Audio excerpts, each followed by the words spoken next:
하나님의 말씀을 좀 나누겠습니다. 여러분, 일반적으로 선지서들, 예언서들은 죄에 대한 책망이 있고요. 그러니까 예언서들은 패턴이 있어요. 이 짧은 예언서든 긴 예언서든 거의 비슷한 그 패턴을 가지고 있습니다.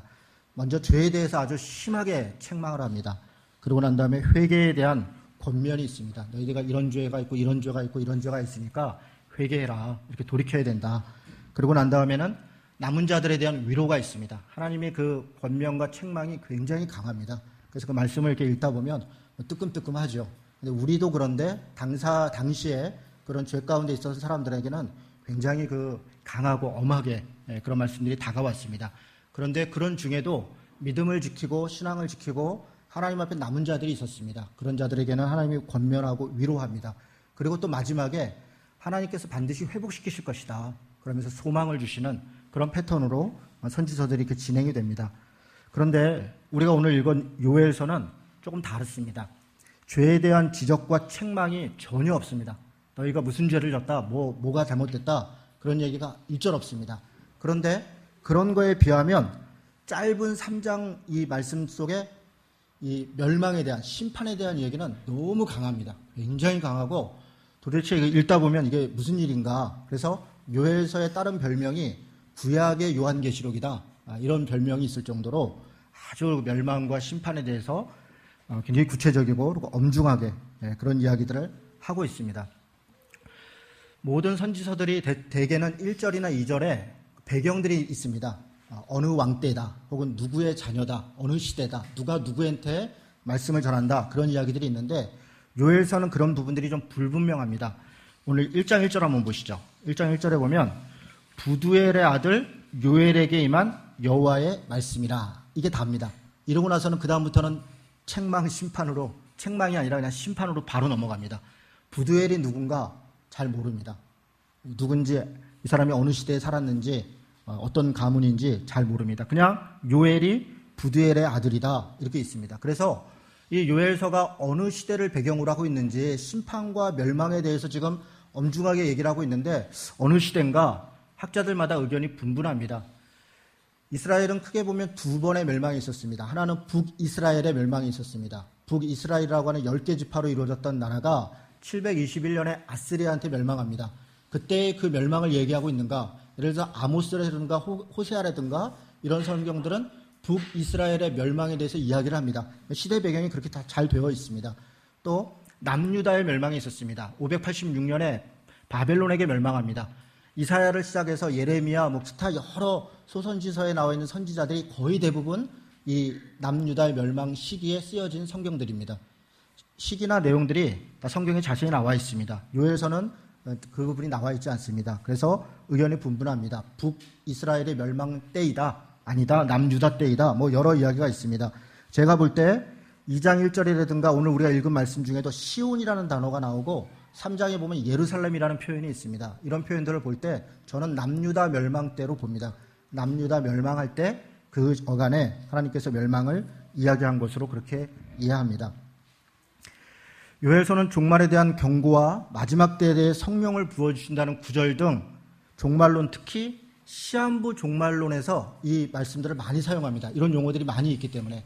그리고 기타 심판과 이런 것들이 있어서 여러 군데에서 이 말씀들을 해석하고 이 말씀을 통해서 종말론이나 기타 이런저런 주장들을 하는데, 그래서 좀 잘못 해석되는, 오해되는 해석되는 부분들이 좀 몇 구절들이 있습니다. 대표적으로 1장 4절 같은 데입니다. 1장 4절 한번 볼까요? 여기 보면 이렇게 되어 있습니다.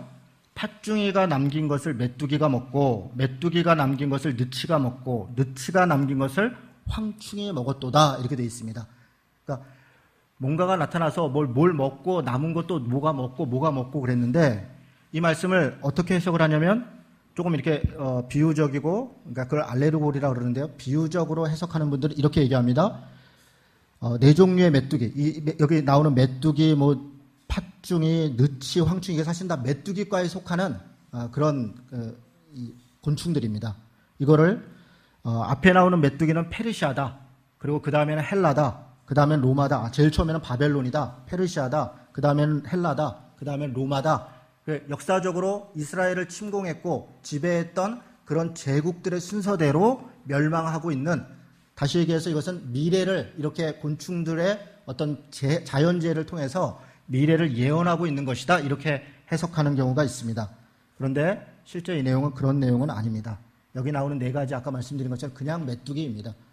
메뚜기들이 이 네 가지 메뚜기는 종류가 다른 메뚜기가 아니라 크기에 따라서 부르는 게 다른 겁니다. 명태, 우리 뭐 황태라고도 부르고 뭐 뭐라고 부르고 이렇게 명태 가지고 그러지 않습니까? 그런 것처럼 같은 메뚜기들이 여러 개 와서 정말 먹을 것도 없게 완전히 다 쓸어버린 그런 자연재해를 이야기하는 것입니다.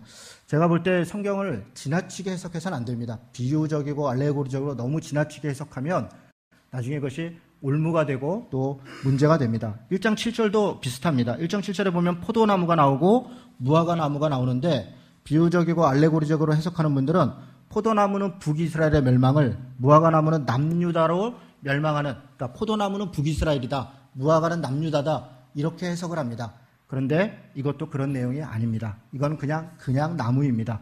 12절에 보면 무화과 나무, 포도나무 외에도 뭐 석류나무, 대추나무, 사과나무, 뭐 밭의 모든 나무 이런 나무들이 다 싹 쓰러질 것이다. 남을 게 없을 것이다. 먹을 게 없을 것이다. 이렇게 나옵니다. 그러니까 뒤에 있는 나무들에 대해서 앞에 있는 나무들은 북이스라엘이고 남유다다 이렇게 해놓고 뒤에 있는 나무들 뭐 어느 나라다 얘기하지 못한다면 일관성이 없는 것입니다. 그래서 그냥 나무다 이렇게 생각하시면 되겠습니다. 이런 식의 해석을 지나치게 얘기를 하는데요. 물론 성경이 비유를 들 때도 있고 그리고 이런저런 이렇게 비유적으로 해석해야 될 때도 있습니다. 그러나 그럴 때는 대체적으로 문맥 안에서 이미 그 내용이 무엇인지를 대개 다 설명합니다. 대표적으로 예수님의 비유가 그렇습니다. 예수님의 비유로 말씀하시죠. 그리고 나서 보면 얼마 못 가서 예수님이 또 설명하고 있습니다. 다른 선지서들도 대개 다 마찬가지입니다. 그러니까 문맥 안에서 그 흐름에 맞지 않은 이야기들은 사실은 너무 지나친 해석이고 그런 해석들은 조심해야 됩니다. 극단적인 성령주의 운동을 해석하는 분들도 요해서를 해석할 때 몇 가지 우를 범합니다. 지나치게 해석해서 그렇습니다. 예를 들면 2장 23절에 이런 내용이 있습니다. 2장 23절에 보면 시온의 자녀들아 이렇게 얘기하면서 너희를 위하여 비를 내릴 것인데 이른 비를 너희에게 적당하게 주실 것이고 이른 비와 늦은 비를 예전과 같을 것이다 이렇게 있습니다. 그러니까 이른 비와 늦은 비를 줄 것이다 이 이야기를 가지고 이렇게 해석을 합니다. 이른 비는 오순절 성령의 비다. 오순절에 주는 성령의 비다. 그리고 늦은 비는 말세에 이기는 자들에게 주는 그런 성령의 비다. 이렇게 주장합니다. 그래서 하나님께서 우리에게 지금 늦은 비를 주실 거다. 그래서 늦은 비 선교회, 뭐 이른 비 선교회 이런 것도 있습니다. 소위 성령께서 주시는 그런 비, 그리고 자신들에게만, 그런 주장을 하는 사람들은 대개는 자신들에게만 주는 성령의 어떤 특별한 은사로 이 말씀들을 사용합니다. 그러나 이 말씀도 그런 뜻이 아닙니다. 이른 비는 10월이나 11월에 파종기에 내리는 일종의 그 파종할 때 내리는 우리로 얘기하면 봄비 같은 겁니다. 그런 비입니다. 그리고 늦은 비는 3, 4월의 결실기에 우리로 얘기하면 가을에 거들 때 결실기에 내리는 그런 비입니다.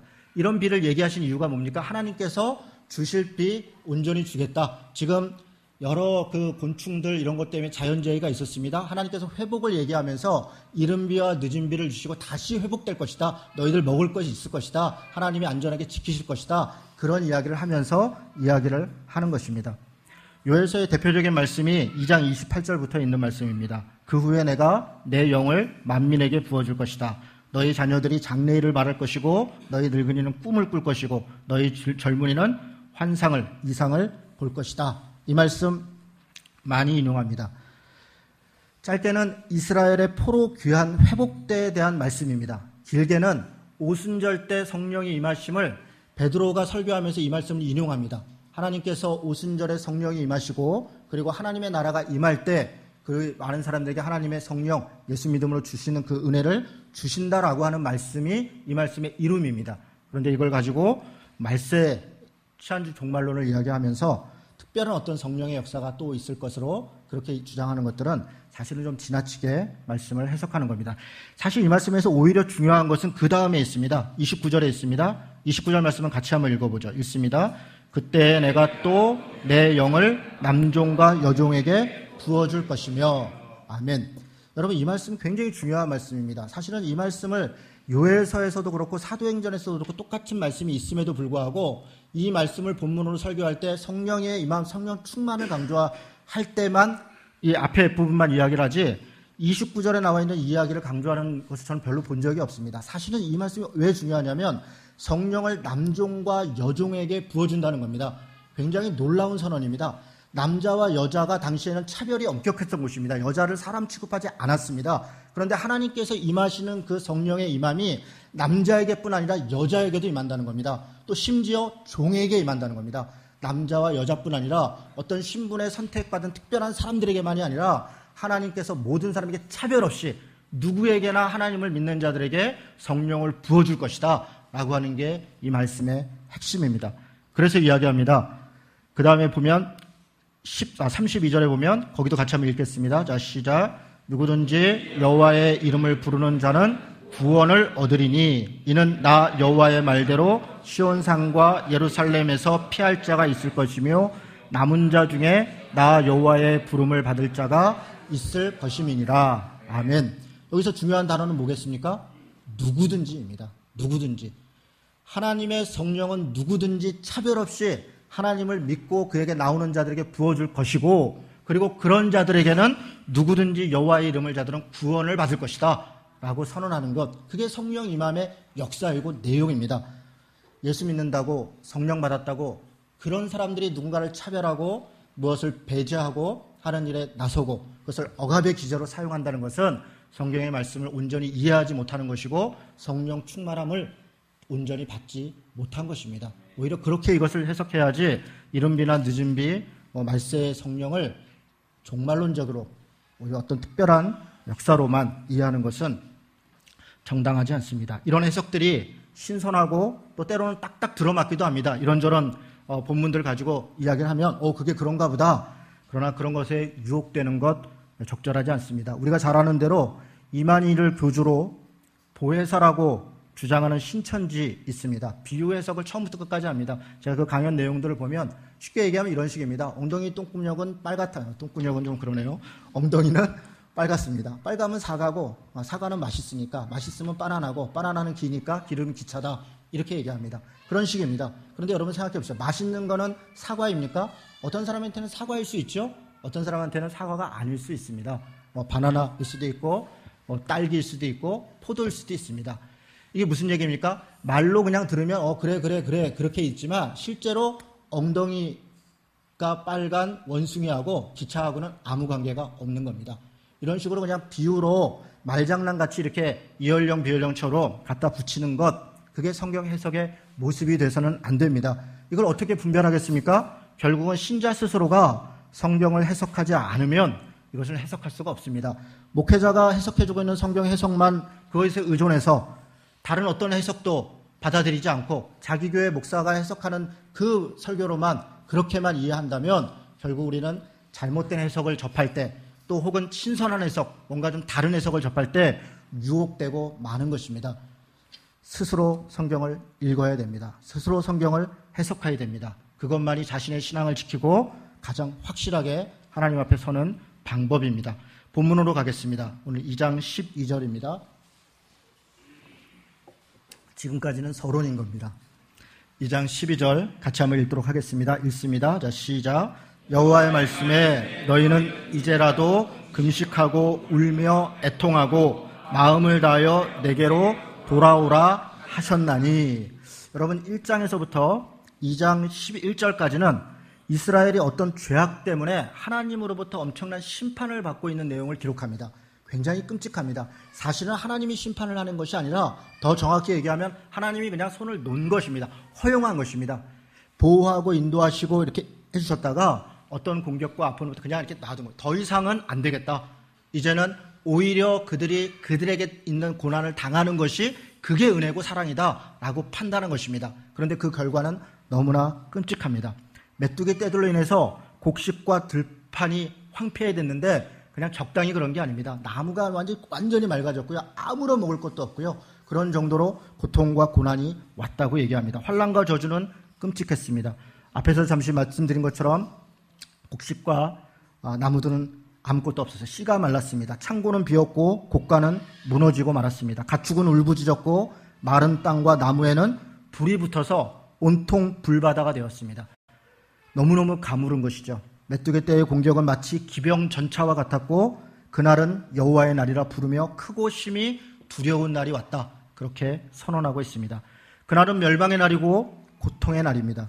그러나 이것은 시작에 불과했습니다. 하나님이 떠나심으로 닥친 고통은 자연재해뿐 아니라 경제적 어려움 정도에 그친 것이 아니라 사실은 이스라엘의 완전한 멸망으로 예고하고 있습니다. 죄악에 대해서 오래 참으시고 사랑으로 기다리시는 하나님께서 이제 저주와 심판으로 그 멸망을 예고하고 있는 것입니다. 그러나 다행히 또 감사하게도 하나님은 사랑의 하나님이십니다. 마지막까지 그 사랑을 놓지 않으시고 다시 한번 돌아오라고 회개하라고 그러면 살 수 있다고 그렇게 애타게 호소하는 말씀이 우리가 읽은 오늘 2장 12절 말씀입니다. 이 말씀의 원문은요, 지금 우리가 읽은 데는 여호와의 말씀에 너희는 이제라도 이렇게 되어 있지만 원래 원문은 이제라도 이렇게 시작합니다. 이제라도. 근데 그 단어가 굉장히 절실하게 들립니다. 이제라도 돌이키라는 겁니다. 이제라도 여호와께 돌아와라. 그렇게 이야기하는 것입니다. 기회가 있다는 겁니다. 멸망하고 심판하고 그 앞에 고통들이 자기들 눈앞에 보이고 있지만 그걸로 인해서 절망하고 낙심할 수밖에 없지만 그러나 그것이 끝이 아니라는 겁니다. 이제라도 다시 돌이키면 다시 기회가 있다. 하나님께서 다시 돌이킬 수 있는 길을 열어주셨다라고 선언하는 게 12절의 말씀입니다. 살다 보면 죄를 지을 수가 있습니다. 실수할 수가 있습니다. 그럴 때 사탄은 우리를 유혹합니다. 죄악의 길로 유혹했던 사탄은 이제 죄의 길에 들어선 우리들에게 이렇게 유혹합니다. 너는 끝났다. 하나님도 너를 용서하지 않을 것이다. 내 가족도 그 누구도 이런 죄를 용서할 수 없고 회개하고 돌이키지 못할 것이다. 우리를 그렇게 유혹하는 것입니다. 그 유혹에 넘어가면 어떻게 됩니까? 양심에 화인 맞은 사람이 되는 겁니다. 자신의 잘못을 인정하지 않는 것입니다. 그리고 오히려 권력과 돈과 힘을 행사해서 자기를 정당화시키는 것입니다. 그것이 자신에게 볼 때는 그것이 회복되는 것 같으나 사람들이 볼 때, 밖에서 볼 때는 그게 추한 것입니다. 더러운 것입니다. 여러분, 저는 물론 교계에도 여러 가지 안타까운 일이 있죠. 최근에 우리 인천에 안타까운 일이 또 벌어졌습니다. 자녀가 자기 어머니와 형을 죽였습니다. 둘째 아들이 그렇게 했다는 거죠. 나중에 보니까 그 일을 확인하게 됐던 그 며느리가, 그 둘째 아들의 부인이 함께 그 일을 공모했다는 거예요. 그래서 경찰이 조사를 했습니다. 그런데 어떤 일이 벌어졌습니까? 그 부인이 절대로 그러지 않았다. 자기는 너무너무 억울하다. 글을 쓰면서 자살을 하고 말았습니다. 그런데 그러고 나서 밝혀진 것은 실제로 그분이 거기에 가담한 겁니다. 여러 가지 정황들이 다 나와 있죠. 제가 그 사건을 보면서 죄를 질 수 있고 실수할 수 있고 문제가 있을 수 있습니다. 그런데 자신을 합리화하는 거예요. 나는 그러지 않았다. 나는 그렇지 않았다라고 하는 그 분명한 믿음에 오히려 그렇게 적극적으로 부인하고 다른 사람을 모함하고 다른 사람을 문제로 일으키게 되는 그런 죄악의 길까지 가는 것을 봅니다. 세상 사람들만 그렇습니까? 우리 기독교에도 그렇습니다. 최근에 사랑의 교회 오정현 목사가 다시 사랑의 교회로 돌아왔습니다. 정삼지 목사가 감옥에서 2년 몇 개월을 살고 돌아왔습니다. 그들이 돌아왔을 때 마땅히 첫 마디는 회개이고 용서를 구하는 것이고 자신의 잘못을 하나님 앞에 사람 앞에 고하는 것이 마땅하지 않겠습니까? 그런데 그들의 말은 그렇지 않았습니다. 하나님이 승리하셨다. 하나님이 모두를 사랑하게 하셨다. 그러니 우리가 승리를 선포하고 서로 사랑합시다. 누가 누구에게 사랑을 선포합니까? 자기 자신을 용서를 자기가 어떻게 스스로를 선포하고 스스로를 합리화할 수 있습니까? 왜 그런 일이 벌어집니까? 양심에 화인 맞은 것입니다. 양심에 화인 맞은 것. 이제라도 돌이킬 수 있는데, 이제라도 회개하고 하나님 앞에 돌이킬 수 있는데 그런 기회들을 놓치고 자신을 합리화하면서 오히려 정당화하면서 그래서 자신의 존재감을 더 드러내려고 하는 그런 어리석은 일에 교회 지도자들이나 세상 사람들이나 사실 우리들이나 똑같이 그런 모습이 있는 것입니다. 살다 보면 죄를 지을 수 있습니다. 그러나 주님은 끝까지 얘기합니다. 이제라도 돌이키면 용서하신다는 겁니다. 살다 보면 우리가 감당할 수 없는 고난이 닥칠 때가 있습니다. 그래서 자포자기하고 싶고 모든 것을 놔버리고 싶을 때가 있습니다. 여러분, 아버지 어머니로 살아간다는 것이 얼마나 어렵습니까? 내가 내 자식들 물론 사랑해서 낳았고 이런저런 일로 기쁘고 아름답고 아이들 보면 즐겁습니다. 그러나 맨날 그렇습니까?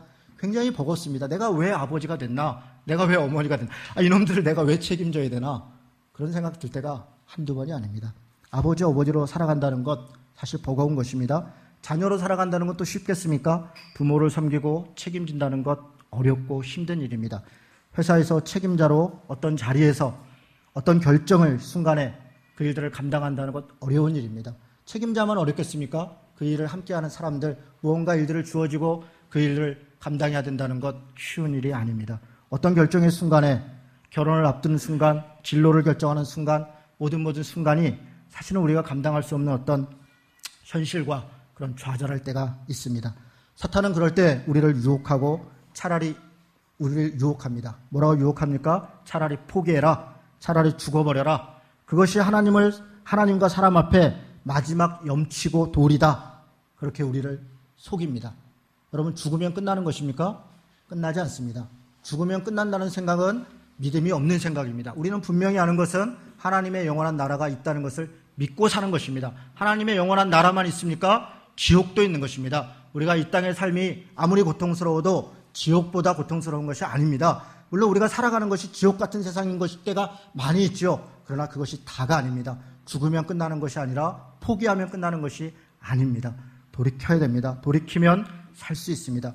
그럼에도 불구하고, 그런 죄악이 있음에도 불구하고, 그런 부담이 있음에도 불구하고, 그런 고난이 있음에도 불구하고 하나님의 말씀은 이제라도 금식하고 울며 애통하고 마음을 다하여 내게 돌아와라, 이렇게 말씀합니다. 우리가 잘 아는 말씀이 있습니다. 만일 우리가 우리 죄를 자백하면, 스스로 우리 죄가 없다고 말하면 스스로 속이고 또 진리가 우리 속에 있지 아니할 것이요, 만일 우리가 우리 죄를 자백하면 저는 미쁘시고 의로우사 우리 죄를 사하시고 우리를 모든 불의에서 깨끗게 하실 것이다.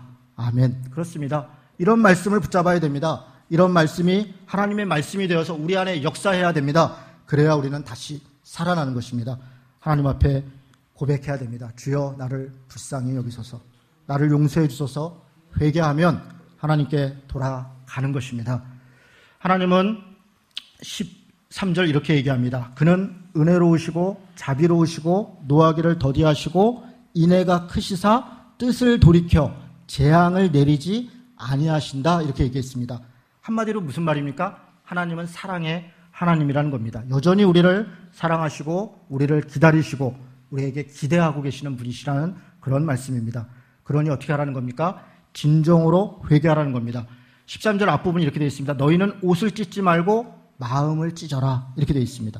옷을 찢지 말고 마음을 찢으라는 것입니다. 무슨 얘기입니까? 옷을 찢는 형식적 회개를 하라는 것을 얘기하는 것이 아닙니다. 마음의 근본적인 돌이킴, 변화가 있어야 된다는 것입니다. 이런 회개는 자신의 죄악에 대해, 자신의 무능함에 대한 철저한 인식과 인정이 있을 때 가능합니다. 어떻게 마음을 찢습니까? 내가 죄인이라는 것을 분명히 인식할 때입니다. 내가 무능한 자라는 것을 분명히 인식할 때인 겁니다. 무슨 얘기입니까? 내 힘으로 할 수 없다는 것을 알아야 된다는 것입니다. 내 힘으로 할 수 없다. 내 힘으로 이 죄악에서 벗어날 수 없고 이 고난에서 내 힘으로 벗어날 수 없다는 것을 철저히 인정할 때 우리는 마음으로 찢는 회개의 길로 나아갈 수 있는 것입니다. 그럴 때 2장 14절입니다. 같이 한번 읽겠습니다. 자, 시작. 주께서 혹시 마음과 뜻을 돌이키시고 그 뒤에 복을 내리사 너희 하나님 여호와께 소제와 전제를 드리게 하시지 아니하실지 누가 알겠느냐. 여러분, 이 표현이 되게 특이합니다. 용서를 구하면, 마음으로 찢으면, 회개하면 그럼 당연히 하나님이 용서해 주신다, 이렇게 선언이 돼야 되는데 이 표현은 지금 뭐라고 되어 있냐면 혹시 이렇게 되어 있습니다. 혹시 하나님이 너희를 용서해 주실지 알겠느냐. 무슨 얘기입니까? 여러분, 우리는 회개에 너무너무 익숙해서 내가 회개하면 하나님이 당연히 용서해 주시지 라고 생각합니다. 물론 그렇습니다. 그러나 회개는, 죄는 대가가 있어야 되는 겁니다. 철저한 회개를 요구하는 겁니다. 옷만 찢는 그런 형식적 회개가 아니라 마음을 찢는 회개는 하나님 앞에 자신의 힘으로 되지 않는다는 온전한 회개를 얘기합니다. 그런데 하나님이 당연히 용서해 주신다는 것이 아니라 혹시 내가 도저히 용서받을 수 없는 존재인데, 내 모습은 도저히 하나님 앞에 나아갈 수 없는 존재인데 내가 마음을 찢고 하나님께 회개했더니 혹시 하나님이 나를 용서해 주, 그게 은혜입니다. 뜻밖의 주시는 것, 그게 은혜입니다. 여러분, 하나님이 주시는 은혜는 마땅히 주신 것, 뜻밖의 나 같은 자에게, 내가 받을 수 없는 자인데 어떻게 나 같은 자에게 이런 은혜를 주셨는가? 내 입장에서 보면, 하나님 입장에서는 당연히 주신 선물이지만 우리 입장에서 보면 뜻밖의 주신, 나 같은 사람에게도 주신 그런 선물이라는 겁니다. 그래서 그게 은혜이고 그게 감사입니다. 아무런 감동도 없고 하나님 우리를 용서하심, 우리를 구원하심, 우리를 인도하심에 대한 아무런 감동도 없고 아무런 기대도 없고 그냥 교회를 시계추처럼 왔다 갔다 하고 회개하면 되죠. 믿으면 되죠. 그거 하면 되죠. 그렇게 살아가는 것이 믿는 것이 아닙니다. 하나님 앞에 두려움과 떨림으로, 그러나 그 뜻밖의 주신 은혜의 감동으로 그렇게 살아가는 것, 그게 우리의 모습이다 생각합니다. 그래서 15절부터는 철저한 회개를 얘기합니다. 너희는 시온에서 나팔을 불어 거룩한 금식을 정하고 성회를 소집하라. 왜 금식하라는 겁니까? 여러분, 밥을 굶는다는 건 생명을 거는 것입니다. 생명을 거는, 밥이 생명이지 않습니까? 밥이 생명입니다. 왜 금식합니까? 생명을 거는 것입니다. 철저하게 회개하는 것입니다. 옷만 찢는 것이 아니라 마음을 찢는 것입니다. 백성들을 모아서 그 모임을 거룩하게 하고 장로들을 모으며 어린이와 젖 먹는 자를 모으며 신랑을 그 방에서 나오게 하며 신부도 그 신방에서 나오게 하라. 무슨 얘기입니까? 다 모여야 된다. 장로로부터 어린아이로부터 여러분 누구도 예외일 수 없습니다. 아이들도 회개해야 되고 지도자들도 회개해야 되며 모두가 다 회개해야 된다는 겁니다. 심지어는 신방에 있는 신랑 신부도 나와야 된다. 여러분, 신랑 신부 신방에 있는 자들은 전쟁에서도 예외였습니다. 구약에서는 예외입니다. 예외가 없다는 겁니다. 회개하는 데서는 누구라도 다 나와서 철저하게 회개해야 돼. 지금 이스라엘은 민족적 죄악 가운데 있습니다. 나라가 멸망해야 되는 상황에 있습니다. 그런 가운데 하나님께서 돌이켜라. 그러면 내가 너희들을 돌이키겠다. 모두가 죄악인 것입니다. 누구만 탓할 것이 아닌 것입니다. 우리들의 모두의 죄악이라는 겁니다. 한국교회의 죄악이요, 우리 가정의 죄악이요, 이민족의 죄악이요, 누구의 죄악입니까? 우리들의 죄악인 겁니다. 나도 예외일 수가 없는 것입니다. 그래서 우리의 기도는 하나님 나를 용서해, 우리를 용서해 주세요, 이렇게 되는 것입니다. 저를 이렇게 되는 것이 아니고 나를 그렇게 우리의 기도가 되는 것입니다.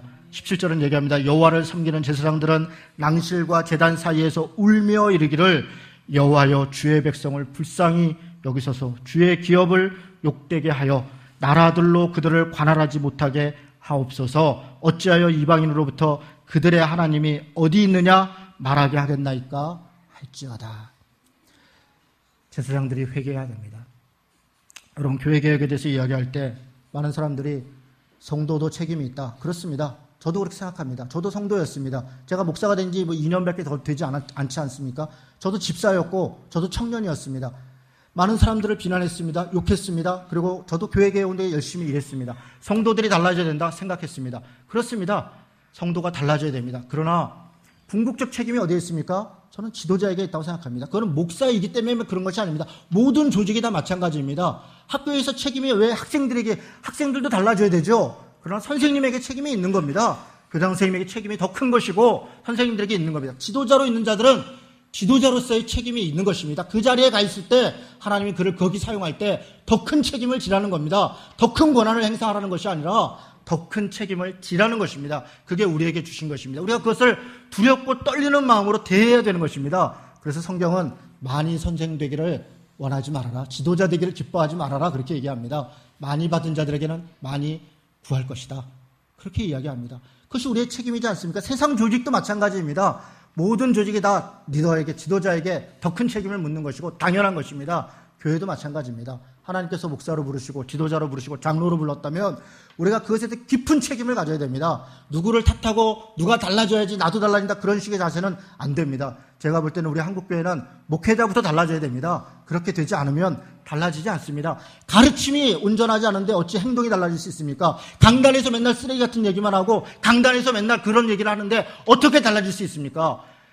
말씀이 달라져야 행동이 달라지는 것이고 습관이 달라지는 것이고 삶이 달라지는 것이고 인생이 달라지는 것입니다. 여러분, 깊은 책임을 져야 됩니다. 우리 각자가 내 책임이 아니다 그러지만 다 내 책임이다.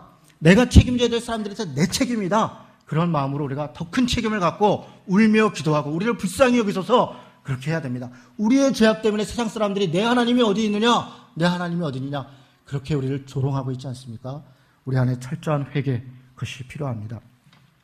그때라고 이야기합니다. 2장 18절은 이렇게 얘기합니다. 그때 여호와께서 자기의 땅을 극진히 사랑하시고 그의 백성을 불쌍히 여기실 것이다. 이렇게 얘기했습니다. 어느 때입니까? 그때가 어느 때입니까? 철저히 회개할 때입니다.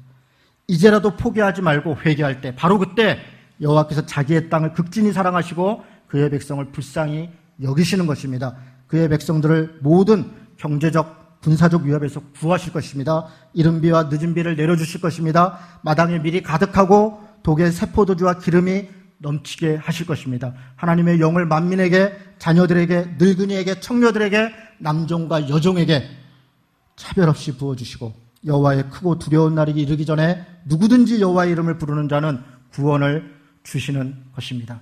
사랑하는 성도 여러분, 이제라도 회개합시다. 이제라도 하나님 앞에 바로 서십시다. 은혜로우시고 자비로우시고 노하기를 더디하시고 인애가 크신 하나님을 바라봅시다.